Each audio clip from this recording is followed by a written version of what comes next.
Conway, counselor to President Trump, joins us from the North Lawn. Kellyanne, good morning to you. Good morning. Good morning. Great to have you this Wednesday before Christmas. Hey, we want to ask you about something, and I'm sure you're taking a lot of flack over this, and that is last week the president was very clear. He would be proud to shut down the government if he didn't get the money for the wall.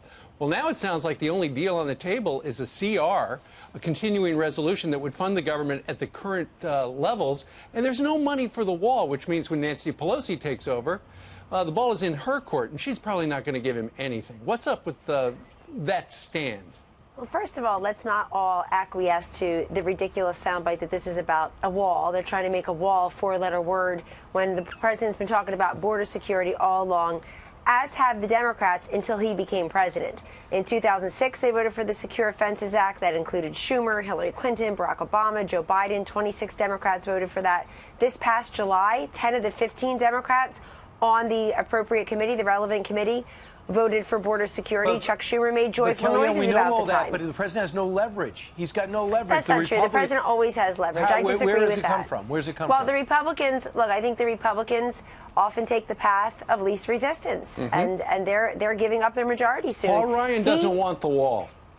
Well, Paul Ryan should want border security. He's voted for it in the past. It is part of his legacy, so that's no different. I think that the CR to keep the government going until February 8th is what they're looking at now. But that does not change whatsoever two important facts. One, that this president believes his first and solemn duty is to keep us safe, and that includes enhanced border security to keep all this poison, all these drugs flowing over our southern border, and people who are risking their lives and coming here illegally. They need to come here illegally. The second point, it doesn't change the fact that the border is so porous that all it's done has gotten worse since those Democrats voted for border security 12 years ago. It's only got worse. So this president is not going to back down from that, and he will continue to fight for that funding. It's not just a wall. Kellyanne, he said in a tweet overnight, it's not just a wall. Is he willing to shut down the government? The president has said that he is willing to do what he has to do to get that border security, including a government shutdown. Now, we'll see what the Senate and the House, what they come together and present to the president. We don't know what's going to make it to his desk. Right. That's why he's working the phones. He's invited them all in here. He had the Democrats in here last week. The cameras were on, transparency, accountability.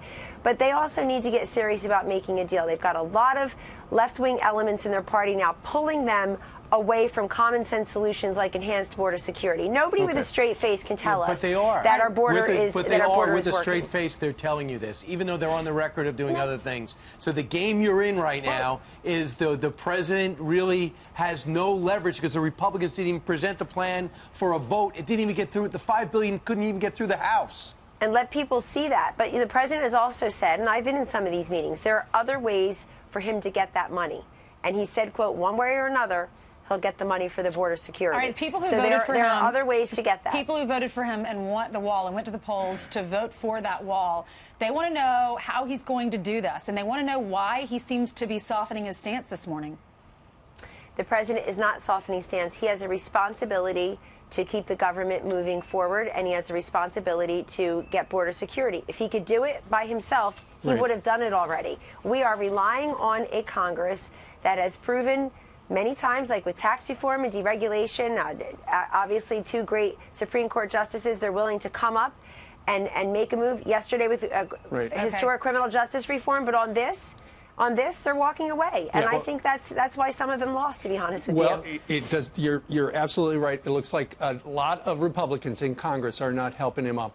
He's not going to back down, right? And it's just a shame that the Democrats now have boiled down immigration reform, which is a very complex and important issue, to the wall, when it is about the visa lottery system. It's about obviously chain migration. Well, but this guy's not backing down. Okay, well, let's see what happens.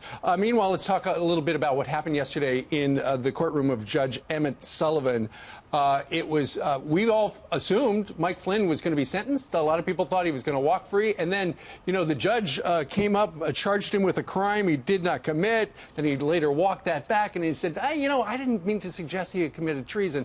The judge doesn't look great after that. But nonetheless, it looks like it's going to be another 90 days before Mr. Flynn is sentenced. Another status hearing scheduled for March, as I read in the paper. I think, as our press secretary said yesterday, it looks like it's about the two associates from Mr. Flynn's business, General Flynn's business, having to do with Turkey lobbying. I'm not read into that completely. Has nothing to do with me or the president. But let's just see how that plays out. All right, there's some good news. It seems as though through the pushing of the president, pushing his caucus along and his party along, a bipartisan criminal justice reform bill will be presented, and if the House gets on the same page as the Senate, it'll be on the president's desk. What does that mean for the administration? Well, it's a big win for the president, but it's really a big win for those who have paid their debt to society and are ready for reentry. And this is about workforce development, about education, skills training, and the ability to get a second chance through the First Step Act. And the president and Jared Kushner, my colleague here, and many others in the House and Senate came forward after decades of dawdling over this issue, of coming together and passing this. And I think some of the same equities at play were the equities that we had earlier this year, when every single Democrat who voted in the House and every single Democrat who voted in the Senate came together and put on the president's desk historic opioid and drug legislation. So when people want to come together on behalf of the American people, they do it through criminal justice reform, through opioid legislation. That's why I think the Democrats are completely disingenuous when they walk away from border security. This also is for the country. And I don't know why they're playing politics with something like that. Because they don't want to give the president in light a win. of them. Well, that's a shame, because as is seen with criminal justice reform, it's a win for Americans. And criminal justice reform, I think, is also, it's a matter of compassion. And this is not for hardened criminals, not for violent criminals, as I read it. It's for people who really want to are ready to re-enter into society. And we're a country of compassion and second chances. Okay, well, that is a win for the president and Congress as well. No doubt. Kellyanne, thank you so much. Thank If we you. don't talk to you before, Merry Christmas. Merry Christmas to all of you. Thank you.